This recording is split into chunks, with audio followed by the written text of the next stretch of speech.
অথচ আল্লাহ নবী মাত্র 13 বছর মেহনত করলেন, যার মধ্যে 3 বছর জেল খাটা আছে, যার মধ্যে দীর্ঘ একটা সময় গোপন দাওয়াত আছে। এরপরও আল্লাহ তাআলা ইসলামকে বিজয়ী করে দিলেন। তো নবীর মডেলের সাথে আমাদের মডেলের পার্থক্যটা কোথায় আছে, কোথায় কোথায় শূন্যতা আছে, এটা বোঝাও দরকার, রোগগুলো চিহ্নিত করে চিকিৎসাও করা দরকার। তবে ইনশাআল্লাহ আল্লাহ নবীকে আল্লাহ যেভাবে বিজয় দিয়েছেন আমাদেরকেও বিজয় দেবেন ইনশাআল্লাহ। তবে আজকের জন্য এই আলোচনাটা করা আমার কাছে আর মুনাসিব মনে হচ্ছে না, এজন্য মাফও চাই, দোয়াও চাই। তবে শেষ কথা আমি যেটা বলে যেতে চাচ্ছি সেটা হলো, দুনিয়ার বাতিলরা কখনোই হকের কথা বললে, হকের পথে চললে আপনাদেরকে ভালো বলবে না। এটা মাথায় গেঁথে রাখেন।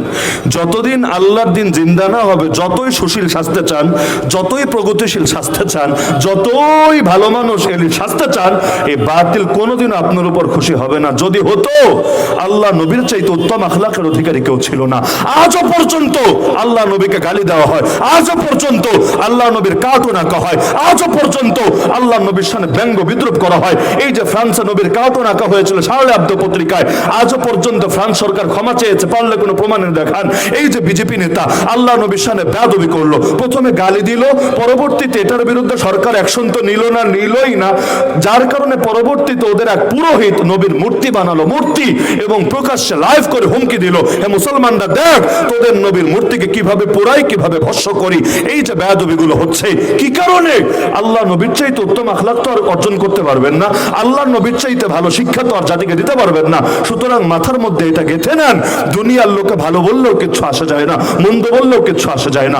আমার নবী তায়েফের ময়দানে যখন রক্তাক্ত, তখন আল্লাহকে বলছেন, ফেরেশতা যখন সহ্য করতে পারছে না, এসে অনুমতি চাচ্ছে, ইয়া রাসূলুল্লাহ খালি অনুমতি দেন, দুই পাশের পাহাড় চাপা দিয়ে সবগুলোর ভর্তা করে মেরে ফেলি। নবী বলেছিলেন, আল্লাহুম্মা ইন লাম ইয়াকুন বিকা গাদাবুন আলাইয়া ফালা উবালি গায়রা আন আফিয়াতাকা হি আওসাউলি। হে আল্লাহ, আমার উপর যদি আপনার রাগ না থাকে, আমার কোনো কিছুতে কোনো পরোয়া নাই, কে মারলো, কে ধরলো, কে বুলি দিল, কে গালি দিল, কে ফুল দিল, কে পাথর ছুড়লো, কোনো কিছুতে কোনো পরোয়া নাই। আমার তো শুধু ভয় এটাই, না জানি আপনি নারাজ হয়ে যান। হ্যাঁ আল্লাহ, আপনি যদি নিরাপত্তা দেন সেটাই আমার জন্য স্বাচ্ছন্দ্যদায়ক, কিন্তু আপনি যদি রাজি থাকেন গোটা দুনিয়ার বিরুদ্ধে যেতে আমার কোনো আপত্তি নাই। তো মুসলমানের মানসিকতা এটাই হবে, ওয়ালা ইয়াখাফুনা লাওমাতা লাইম আলা আন নাকুল আল হক হাইসুমা কুননা লা নাখাফু ফিল্লাহি লাওমাতা লাইম। কোরআন সাক্ষী, হাদিস সাক্ষী, মুসলমান হকের কথা বলবেই বলবে, হকের পথে চলবেই চলবে। আরে বাংলাদেশে হিন্দুত্ববাদী যদি হিন্দুত্ববাদের কথা বলতে পারে, সেকুলার যদি সেকুলারিজমের কথা বলতে পারে, নাস্তিক্যবাদী যদি নাস্তিক্যবাদের কথা বলতে পারে, বামরা যদি বাম আদর্শের কথা বলতে পারে, অথচ ওরা বাতিল, ওরা গোমরা, ওরা হকের উপর নাই, ওরা অন্ধকারের মধ্যে আছে, তারপরও যদি ওরা গোপন না করে সব বলতে পারে, আমরা বলতে পারবো না কোন দুঃখে? কাদিয়ানি তো ওদের কথা গোপন রাখে না, হিজবুত তাওহীদ তো ওদের কথা গোপন রাখে না, কোরআনিশ ফেরকা যারা কোরআন মানে হাদিস মানে না, ওরা তো ওদের কথা গোপন রাখে না। তাহলে আমরা আল্লাহর বান্দা হয়ে আল্লাহর জমিনে থেকে আল্লাহর হাতে হায়াত, আল্লাহর হাতে মওত, এই কথার বিশ্বাস রাখার পরও আমরা গোপন রাখবো কোন দুঃখে? সুতরাং এখন থেকে নিয়ত করেন, এটা যতদিন আল্লাহ বাঁচিয়ে রেখেছেন, এই হায়াত বিক্রি করে দিলাম আল্লাহর কাছে, একটা বিধানও গোপন করব না, সবগুলো কথা বলবো এবং যতটুকু সম্ভব সর্বোচ্চ পরিমাণ দ্বীনের উপর চলবো। এতে যদি গালি দেয়, আরে দেখ না, এতে যদি ষড়যন্ত্র করে, করুক না, দুনিয়ার কারো গালির ভয়, হামলার ভয়, মামলার ভয়, জেলের ভয়, জুলুমের ভয়, গুমের ভয়, আয়নাঘরের ভয়, ক্রসফায়ারের ভয়, ফাঁসির ভয়, আমরা আল্লাহর একটা বিধানও ছাড়তে পারবো না। লড়াই তাকবীর, লড়াই তাকবীর, সাবিলুনা সাবিলুনা, সাবিলুনা সাবিলুনা। এমনকি হকের কথা বলার জন্য যদি আমাদের বাবার চোখ থেকে পানি ঝরা লাগে, আমাদের মৃত্যু সংবাদ শুনে ঝরবে। যদি আমাদের মায়ের কোল খালি হওয়ার প্রয়োজন হয়, খালি হবে। যদি আমাদের স্ত্রী বিধবা হওয়া লাগে, তাও বিধবা হবে। আমাদের সন্তানদের এতিম হওয়ার প্রয়োজন পড়ে, তাও এতিম হবে। কিন্তু আমরা যতদিন জীবিত আছি, আমাদের ভেতরে রক্ত প্রবাহিত হবে, আমাদের ধমনীর মধ্যে রক্ত প্রবাহিত থাকবে, ভেতরে প্রাণের ন্যূনতম স্পন্দন থাকবে। ইনশাআল্লাহ সুম্মা ইনশাআল্লাহ এই কল্লা কাটা যেতে পারে, কিন্তু এই কল্লা কোন বাতিলের সামনে, কোন তাগুতের সামনে, কোন কুফরি অপশক্তির সামনে কখনোই নত হতে পারে না। আমরা যদি না জাগি মা, কেমনে সকাল হবে? তো তোমার ছেলে জাগলে গোমা রাত পোহাবে তবে। আসার ব্যাপার হলো, যেই জাতি একবার রক্ত দিতে শিখে গেছে, যেই জাতি একবার আন্দোলন সংগ্রাম শিখে গেছে, ওই জাতিকে রোখার সাধ্য পৃথিবীতে আর কার আছে? রক্তের পথ যখন চিনেই ফেলেছি, আরে এক জালেমকে দূর যখন করতেই পেরেছি, প্রয়োজনে আরো হাজার জালেম আসলে সব জালেমকেও দূর করতে পারবো। কিন্তু চূড়ান্ত বিজয় তো সেদিন আসবে যেদিন আল্লাহর জমিনে আল্লাহর দ্বীনের বিজয় হবে। চূড়ান্ত বিজয় তো সেদিন আসবে যেদিন ডক্টর আফিয়া সিদ্দিকারা মুক্ত হয়ে নিরাপদে পরিবারের কাছে ফিরে আসবে। চূড়ান্ত বিজয় তো সেদিন আসবে যেদিন মসজিদ আকসায় মুসলমান স্বাধীনভাবে গিয়ে ইবাদত করতে পারবে। চূড়ান্ত বিজয় তো সেদিন আসবে যেদিন বাবরি মসজিদের জায়গায় যে রাম মন্দির বানানো হয়েছে ওটাকে সরিয়ে আবারও বাবরি মসজিদকে পুনরায় আবাদ করা হবে। চূড়ান্ত বিজয় তো সেদিন আসবে যেদিন কাশ্মীর সংকটের সমাধান হবে। চূড়ান্ত বিজয় তো সেদিন আসবে যেদিন রোহিঙ্গা ভাই বোনেরা নিরাপদে আরাকানের জমিনে ফিরে যেতে পারবে। চূড়ান্ত বিজয় তো সেদিন আসবে মালিয়ার সোমালিয়ার কালো কালো মুসলমানদের উপর যে জুলুম হচ্ছে এই জুলুমের অবসান ঘটবে। চূড়ান্ত বিজয় তো সেদিন আসবে ইয়ামানা সিরিয়ার যে শিশুরা না খেয়ে কঙ্কালসার হয়ে মৃত্যুর কোলে ঢলে পড়ছে, আরে এই শিশুদের উপর থেকেও জুলুমের অবসান ঘটবে। চূড়ান্ত বিজয় তো সেদিন আসবে, আরে দুনিয়ার দেশে দেশে যেই সমস্ত ওলামায়ে কেরাম হকের কথা বলার কারণে কারাগারে পড়ে আছেন বছরের পর বছর জুড়ে, তাদের প্রত্যেককে মুক্ত করে তাদের দোয়া নেওয়া যাবে, তাদের মুখে হাসি ফোটানো যাবে। চূড়ান্ত বিজয় তো সেদিন আসবে যেদিন আবু সাঈদার মুগ্ধের রক্তের কদর করে আরে তাদের রক্তের বদৌলতে এই বাংলার জমিনে ইসলামের সৌধ দাঁড় করানো যাবে। আরে চূড়ান্ত বিজয় তো সেদিন আসবে যেদিন আল্লাহর দ্বীনকে শুধু মসজিদে মাদ্রাসায় মাহফিল আর খানকায় সীমাবদ্ধ রাখা হবে না, বরং আল কোরআনের আলো ঘরে ঘরে জ্বালানো তো হবেই। আল কোরআনের আলো পার্লামেন্টেও জ্বালো, আল কোরআনের আলো কোর্ট কাচারিতেও জ্বালো, আল কোরআনের আলো ব্যাংকেও জ্বালো, আল কোরআনের আলো অর্থনীতিতেও জ্বালো। এভাবে সব জায়গায় যখন আল কোরআনের আলো চলে উঠবে চূড়ান্ত বিজয় তো সেদিন আসবে। আর ইন্ডিয়ার মধ্যে এখনো অধিকাংশ মসজিদে বাইরের মাইক দিয়ে আজান দিতে পারে না। মুসলমান হাঁটতে গেলে বল জয় শ্রীরাম বল, বাধ্য করা হয় জয় শ্রীরাম বলতে। এক গরু রক্ষার নামে কত মুসলমানকে নির্মমভাবে পিটিয়ে হত্যা করা হয়েছে। 6 বছরের ছোট্ট মেয়ে আসিফা, তাকে পর্যন্ত গণধর্ষণ করে করে নির্মমভাবে মেরে ফেলেছে।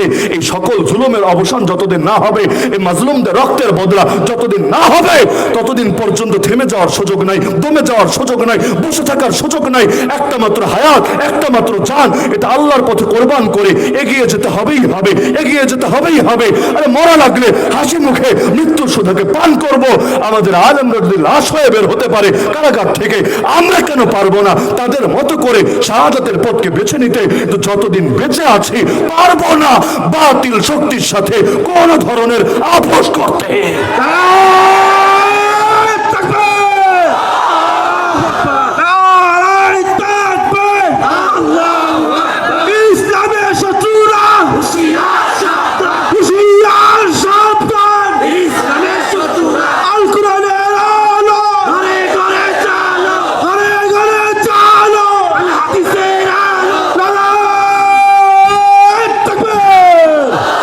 সুতরাং আল্লাহর ওয়াস্তে কেউ নিষ্ক্রিয় বসে থাকবেন না। মুসলমানের নিষ্ক্রিয় থাকার সুযোগ কোথায়? প্রতিটা মুহূর্ত নিয়ে আল্লাহ আপনাকে পাকড়াও করবে। এই জীবন দিয়েছেন যিনি, জীবনের প্রতিটা মুহূর্তের হিসাব নেবেন তিনি। সম্ভাবনা তো আল্লাহ দিয়েছেন। বাংলাদেশে এখন তারুণ্যের জয় জয়কার চলছে। সবচাইতে বেশি জনগোষ্ঠী এখন তরুণ, মানে মুরব্বীদের তুলনায় শিশুদের তুলনায় সংখ্যার বিবেচনা করলো 40% প্লাস বর্তমানে বাংলাদেশে তরুণীর সংখ্যা। এই যে ব্যাপক একটা শক্তি, এই শক্তিটাকে অবহেলা করা কিছুতে উচিত হবে না। আরে মাদকের পেছনে ছোটা এটা মুসলমান তরুণের পথ হতে পারে না। নারীর পেছনে ছুটে ছুটে ডিপ্রেশনে ভুগে সুইসাইডের পথ বেছে নেওয়া এটা মুসলমান তরুণের শান হতে পারে না। আরে মুসলমান পুরুষ সে একটা নারীর পেছনে ছুটে নিজেকে শেষ করবে, কিভাবে ভাবা যেতে পারে? আরে তারে আবার কি পুরুষ বলে যে কিনা একটা নারীর থেকে ছেঁকা খেয়ে আবার ডিপ্রেশনে ভোগে? আসল পুরুষ তো সে যে দুনিয়ার সব নারীদেরকে জালেমের হাত থেকে রক্ষা করতে পারে। আসল পুরুষ তো সে মা বোনের ইজ্জত হেফাজতের জন্য নিজের বুকের তাজা রক্ত ঢেলে দিতে জানে। আসল পুরুষ তো সে সারা দুনিয়ার সমস্ত মাজলুমদেরকে হেফাজত করার জন্য নিজের জানকে হাসি মুখে বিলীন করে। সুতরাং পুরুষ হলে আসল পুরুষের মতো হতে হবে। ওই রকম ফালতু টাইপের ব্যক্তিত্ব হওয়ার মধ্যে কোনো কল্যাণ নাই আমাদের জন্য। শয়তানের গোলামরাই যথেষ্ট শয়তানের ইবাদত করার জন্য। আমাদের লাগবে না শয়তানের ইবাদত করা। একটা মাত্র জীবন, কেউ ইনঅ্যাক্টিভ থাকবেন না, কেউ নিষ্ক্রিয় থাকবেন না। আল্লাহ যে জান দিয়েছেন, যে মাল দিয়েছেন, যাকে যা দিয়েছেন এটা দ্বীনের পথে ব্যয় করেন। নিজেই নিজের হিসাব নেন যে আল্লাহ যখন জিজ্ঞাসা করবে বান্দা তোকে জীবন দিয়ে দিয়েছিলাম, তোকে যৌবন দিয়েছিলাম। দুটো আলাদা প্রশ্ন হবে কিয়ামতের ময়দানে। তোকে জীবন দিয়েছি, কি করেছিস? তোকে যৌবন দিয়েছি, কি করেছিস? সবাই যাতে জবাব দিতে পারি, আল্লাহ খুব বেশি না পারলেও কিছু তো করেছি। আল্লাহ যতটুকু করেছি আমার ত্রুটির দিকে না তাকিয়ে তোমার রহমতের দিকে তাকিয়ে ততটুকু অন্তত কবুল করে নাও। রব্বানা তাকাব্বাল মিন্না ইন্নাকা আনতাস সামিউল আলিম ওয়া তুব আলাইনা ইন্নাকা আনতাত তাওয়াবুর রহিম। কিছুই যদি করতে না পারি কি জবাব দেব সেদিন? মেরি জিंदगी का मकसद तेरे दीन की सरफराजी, मैं इसीलिए मुसलमान, मैं इसीलिए नामाजी। আল্লাহ আমাদের সবাইকে তার দ্বীনের সৈনিক হিসাবে কবুল করে নিন। আল্লাহ তাআলা আমাদেরকে আমাদের মুরব্বীদের পথে চলার তৌফিক দান করুন, যারা হাসি মুখে নিজেদের জান দিয়েছেন। আবু হানিফা লাশ হয়ে কারাগার থেকে বের হয়েছেন, আপোষ করেন নাই। ইমাম আহমদ বুড়ো বয়সে মায়ের খেতে খেতে পিঠের গোশত কিমা কিমা হয়েছে, আপোষ করেন নাই। সৈয়দ আহমদ শহীদ বালাকোটের ময়দানে শহীদ হয়েছেন, আপোষ করেন নাই। শাইখুল হিন্দ বুড়ো বয়সে নির্বাসিত জীবন যাপন করেছেন, আপোষ করেন নাই। আর আজকের মুরব্বীদেরকে দেখলেও তো অবাক হই। এই যে আহমদ শফি সাহেবের খলিফা আল্লামা সাখাওয়াত সাহেব, তিনি যদি আজকে একটা খানকা খুলে বসে যান এবং এটার মধ্যে নিজেকে সীমাবদ্ধ রাখেন, তার কি দুনিয়ার কোনো কিছুর অভাব পড়বে? হাজার হাজার মানুষ আসবে একবার তার থেকে দোয়া নিতে, একবার সাক্ষাৎ করতে। তারা যেই পরিমাণ সফর করে, যেই পরিমাণ দ্বীনের বার্তা নিয়ে মানুষের দুয়ারে দুয়ারে ঘোরে, যদিও বাস্তবতা এটাই যে বাংলাদেশে এখন অধিকাংশ মানুষ ইসলাম বোঝে না, ইসলামের জন্য নিজেদেরকে কোরবান করতে রাজি হয় না, তারপরও এই বন্ধা মাটির ভেতরেও যেই পরিমাণ তারা বীজ বপনের চেষ্টা চালান, সুবহানাল্লাহ, মাঝে মধ্যে লজ্জা লাগে। আমরা তরুণ হয়ে কি করতে পারছি, আমরা জোয়ান হয়ে কি করতে পারছি। কারাগারে যখন দেখতাম 60 বছর 65 বছরের মুরব্বী মানুষ ঠিক মতো হাঁটতে পারে না, দুজন ধরে ধরে উঠাতে হয়। এইরকম আলেমরা হকের জন্য জেলে, আর শেষ রাতে উঠে যখন হাত দুটো তুলে আল্লাহর কাছে কেঁদে বলতো আল্লাহ, এরকম এক একটা ডাক যখন শুনতাম ভেতরটা মোচড় দিয়ে উঠতো। আর আজও আমার দিল বলে, যত আন্দোলন যত সংগ্রাম হয়েছে, মূল বিজয় আসলে এগুলোর জন্য আসে নাই। মূল বিজয় এসেছে মাজলুমানের বদদোয়ার কারণে। মাজলুমানের বদদোয়ায় রবের আরশ কেঁপে ওঠে। মাজলুমানের বদদোয়া আল্লাহ কখনো ফিরায় না। এই বদদোয়া যার উপর লেগেছে ও পালাবে না তো জগতে কে পালাবে? সুতরাং মুরব্বীরাই যদি এত কোরবানি দিতে পারেন এই বয়সে এসে, আমরা জোয়ানরা পারবো না ইনশাআল্লাহ? আমার এখনো মনে পড়ে সে আন্দোলনের আগে মধুপুরের পেশা বলেছিলেন, গুলি করলে সবার আগে আমার গায়ে লাগবে, এরপর আমার ছাত্রদের গায়ে লাগবে। নেতার কথা তো এমনই হবে। আলহামদুলিল্লাহ তাই হলো। তার কপালে গুলি লাগলো। ছবিও হয়তো অনেকে দেখেছেন, বুড়া মানুষ যার বয়স প্রায় 80, মানে তার সমপর্যায়েরও যারা ছিলেন ক্লাসমেট টাইপের, অধিকাংশ দুনিয়ায় নাই, কবরে। এই বয়সে গুলি খেলেন ঠিক, একটা না দুইটা গুলি, তারপরও দেখে আজও পর্যন্ত সবার আগে এগিয়ে আছে। তার কাছে গেলে আমার লজ্জা লাগে যে আমরা কি করি আর উনি কি করেন। তো আলহামদুলিল্লাহ সুম্মা আলহামদুলিল্লাহ, কায়েদে মিল্লাত আল্লামা জুনায়েদ বাবনগরীকে দেখেছি হাঁটতে পারে না, এমন জুলুম করেছে মৃত্যু পর্যন্ত। নিয়মিত পায়ের মধ্যে পানি জমে থাকতো, পানি পাতে ভর দেওয়ার শক্তি থাকতো না।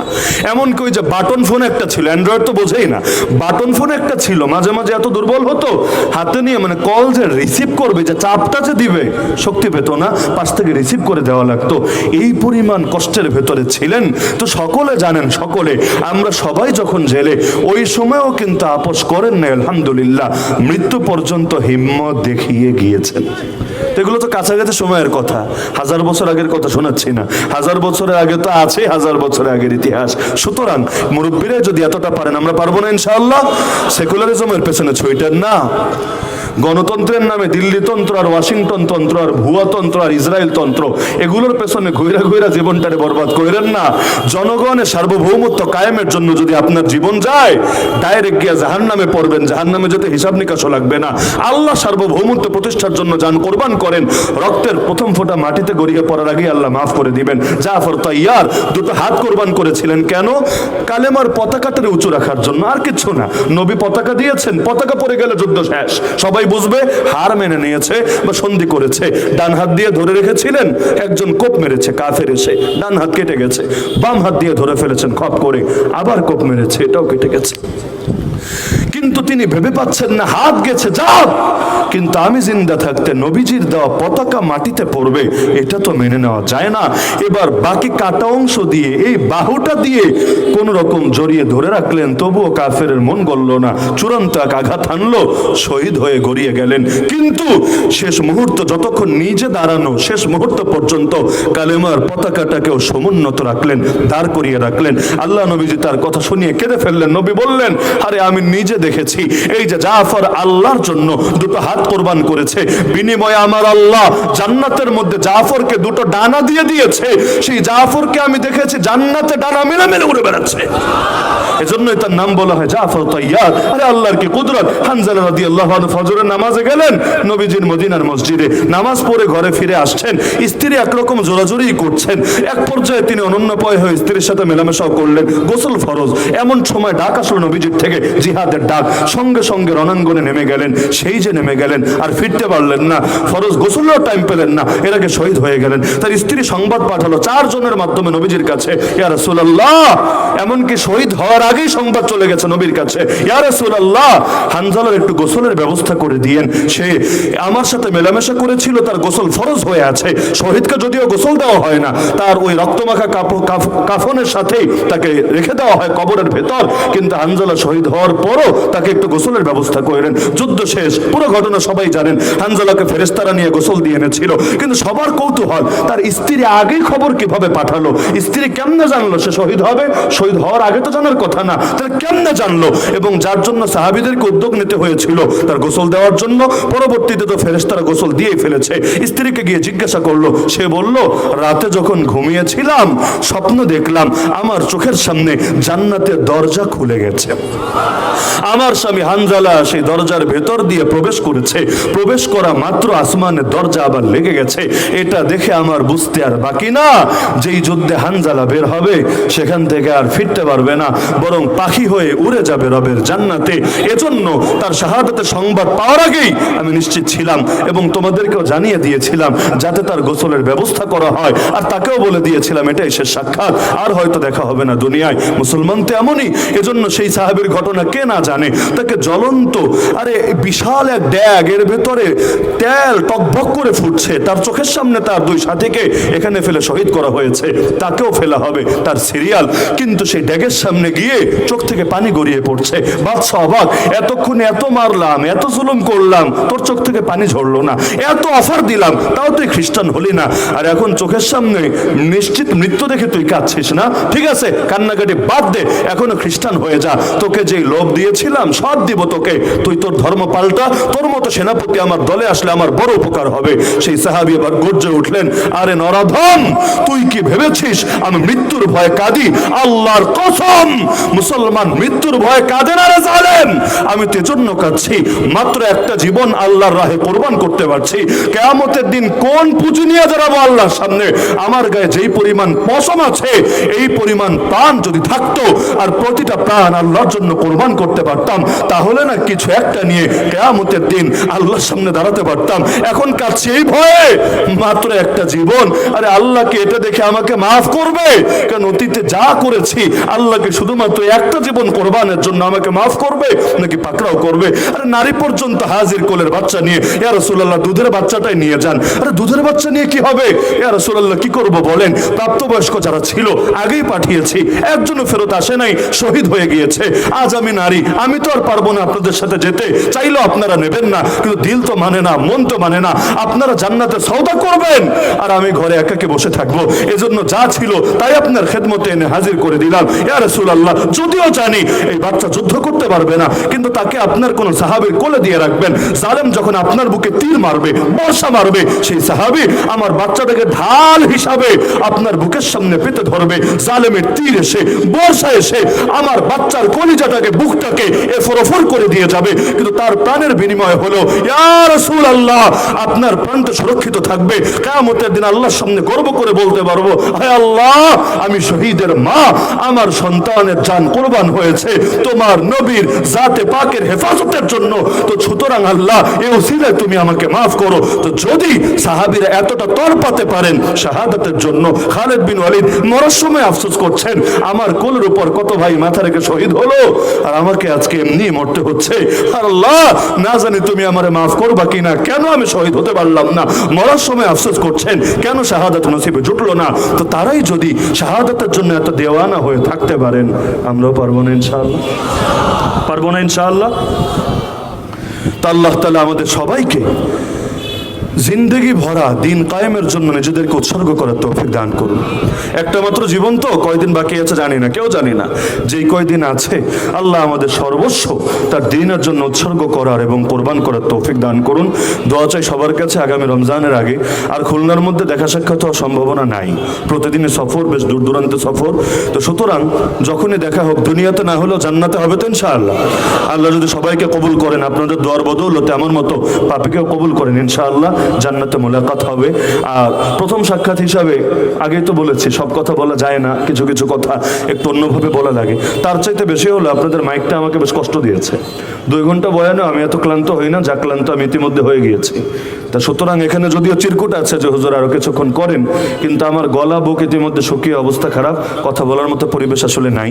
এটা মাইকের দুর্বলতা না মাইক অপারেটরের দুর্বলতা আমি জানি না, কিছু একটা হবে, অথবা খুলনায় হয়তো এভাবেই চলে, আল্লাহ ভালো জানে, আমার জানা নাই। তো যেটাই হোক না কেন, দোয়া আছে আল্লাহ সবাইকে কবুল করুন, আমিন। আমাদের হযরত আল্লামা সাখাওয়াত হোসেন হাফিজাহুল্লাহ হুজুর অসুস্থ শরীর নিয়েও দীর্ঘ সময় ধরে বসে আছেন।